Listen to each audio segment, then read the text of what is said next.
Acquired, adored and auctioned, Hollywood superstar Russell Crowe has a story gold enough to be in Horology's Hall of Fame. Known for his impeccable taste, elegant poise and fashionable sense of style offset, the thespian had a stunning collection filled with iconic models from luxurious brands. From Omega to Cartier to Rolex, you name it, he had everything. However, unlike a lot of celebrities, Crowe's collection was rather sentimental, with almost every piece representing a memory dear to him. Today we'll be exploring the captivating tale of Crowe's timekeeping legacy, the highlights of his studded collection, and the burning reason why he put half of them behind him.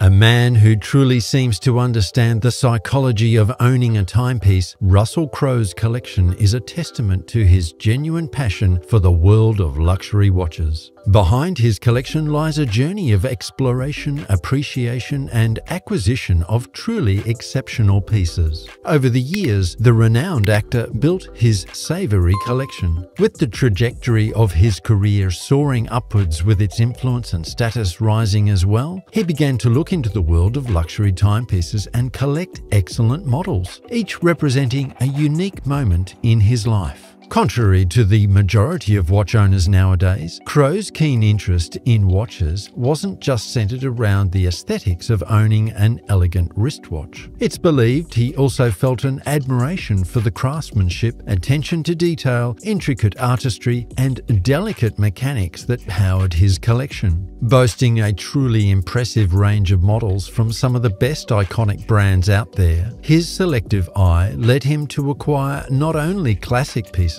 but also rare limited edition models. Throughout his career, we've all seen him wear some sought-after models both on and off the screen, right?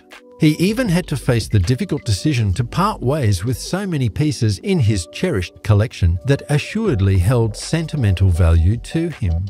The entire world was left in shock when both Crowe and his ex-wife Danielle Spencer announced their separation after a 13-year marriage. In addition, both parties were putting many of their possessions up for a public auction at Sotheby's, Australia. The Art of Divorce, it was called. Would you like to know something truly remarkable about it? The date of the auction, the 7th of April 2018, coincided with Russell Crowe's 54th birthday. Even more shocking, the said date would have marked the couple's 15th wedding anniversary. Expectedly, the auction became a highly anticipated event. Why shouldn't it be? After all, it was an auction featuring Russell Crowe's personal watch collection. The news spread like wildfire, gaining a lot of traction from fans and watch enthusiasts alike. Think about it, a mere auction alone containing savory timepieces tends to gain a lot of attention. It doubles when it's a collection from an affluent celebrity. The fact each of the timepieces on display conveyed a piece of Crowe's legacy sent the Art of Divorce through the roof, as far as publicity is concerned. Making use of his buffed social media accounts to promote the sale, he disclosed via Twitter that the auction he was having would feature no less than 29 watches. Adding a picture of a Panerai Luminor GMT automatic, he even went on to add the figure represents over half of his watch collection.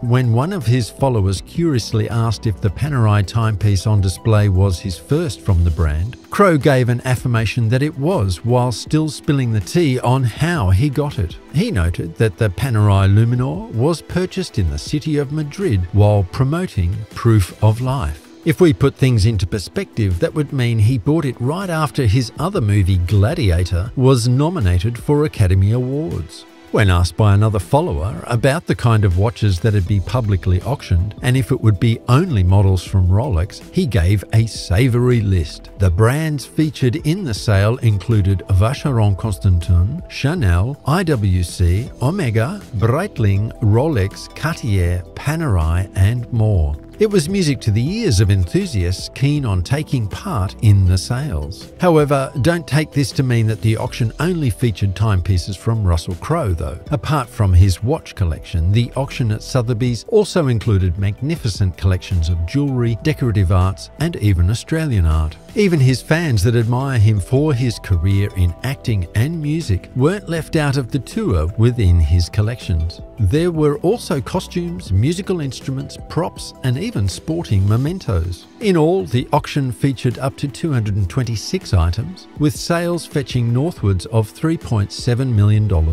With that, wouldn't you like to take a wild guess at what watch got sold for the highest price? Amongst the timepieces that were auctioned to the highest bidders, the late 1990s gold Rolex Cosmograph Daytona with the reference 16528 sold for $48,800. It even matched the pre-sale estimate. It's also common knowledge that Rolex is a resale beast. But what if we told you another brand blew Rolex away in terms of smashing its pre-sale estimates? An 18-karat gold Omega automatic timepiece from around 1945 surpassed its estimate of $1,500. It eventually got auctioned for over $11,000. In all, the auction featured 24 watches with a total of $269,500 generated from sales. A success, one would say.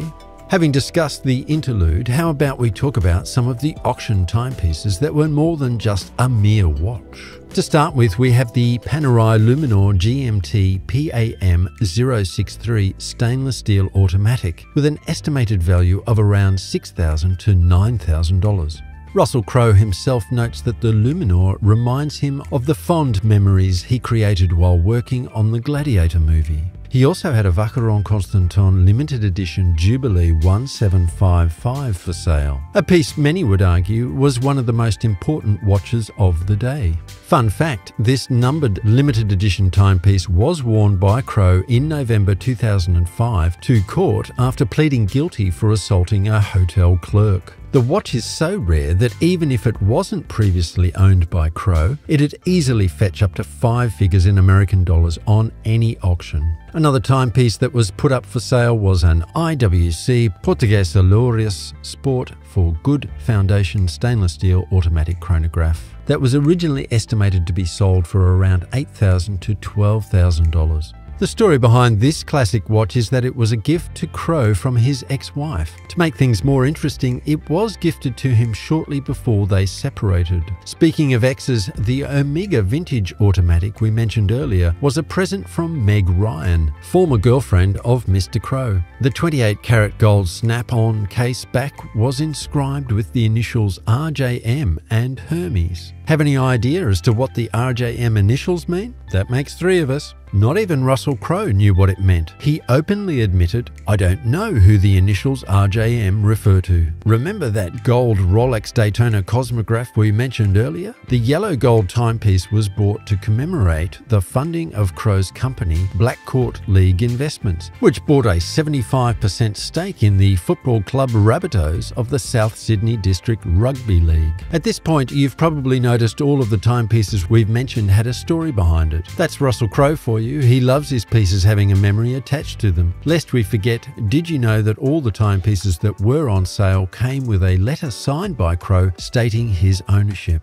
We may never really get an answer as to why the thespian made the difficult decision to sell his luxurious trinkets, but we just have to look at things from the bigger picture and try to deduce why he did so.